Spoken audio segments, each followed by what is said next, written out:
The Marvel most of us know is a global powerhouse, fueled by Disney, and is responsible for one of the most successful ongoing film franchises of all time. At the time of the making of this video, 3 of the top 10 highest grossing films ever made are Marvel movies. The 2010s were dominated by Marvel media, and even some of their less popular franchises have seen a lot of success. They seem to be the King Midas of film and media in general. The Marvel I knew, growing up as a kid in the 90s, was one of outstanding animated series. These shows defined a large portion of my childhood and laid the foundation for some of the most iconic characters in popular culture. But it wasn't always sunshine and infinity stones for Marvel.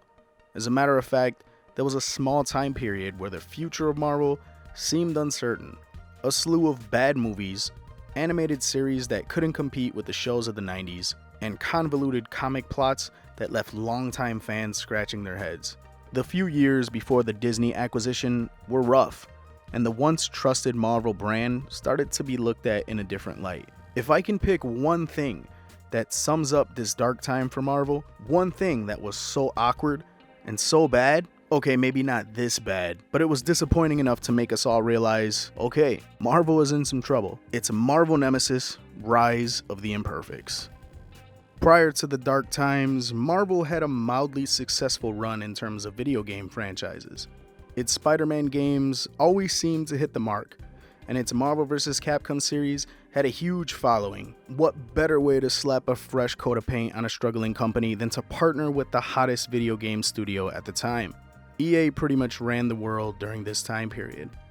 Their sports games were industry leading, they were starting to take over the racing game market, and even their entry into the fighting game scene was highly successful. EA couldn't be stopped, so a partnership with them seemed like a good idea on paper. So the plan was a video game along with a 6-part comic book event. Marvel would use some of their most popular characters, and EA would come up with a bunch of characters of their own, and it would be like a big crossover event.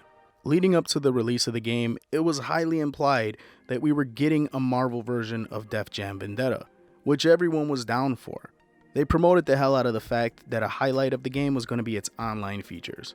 Online for consoles was still in its early stages, and having an awesome fighting game to run was something that was very much desired. It seemed like this game would be just what Marvel needed to bounce back. Then, the game came out. We thought we were getting a Def Jam style fighting game, instead we got a watered down Power Stone. Instead of having a deep combat system, they went with a simplistic button masher. Attacks and combos were basically all one button. The stages were detailed and had some degree of destructible environments, but for the most part were very bland and flat. The story mode was a simple beat 'em up where you literally fight the same enemies over and over, with a plot that was uneventful and boring. To make matters worse, the story the game told and the story that the comic series told were very different and would downright contradict each other at times. Graphically, the game looked great, but it just wasn't very fun to play. I tried to play through the story again just so I can unlock all the characters for this video, but I just couldn't do it. The game is so dry and boring. One of the highlights are the characters EA came up with. While they weren't that memorable, some of the character designs were pretty cool, and they never felt out of place going toe-to-toe with some of Marvel's elite. The hope was that the new characters would be a regular part of the Marvel universe, but due to the game's poor response, most were never heard of again. There was even a PSP version made. This one was pretty much a straight up fighting game and had some exclusive characters. To be honest, I actually prefer this version. The third person camera angle and the fight mechanics just seemed to work better for what the game was trying to be. It really is a shame because the Marvel EA partnership could have had so much promise. It's beyond me why they didn't just make a Def Jam style fighter with Marvel characters. That game would have been awesome and could have possibly led to an ongoing franchise. Instead, we're left with a mediocre arena-style beat-em-up.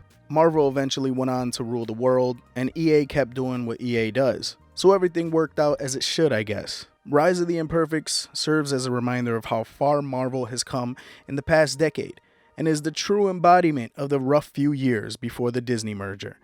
Until next time, this is Ness, signing out.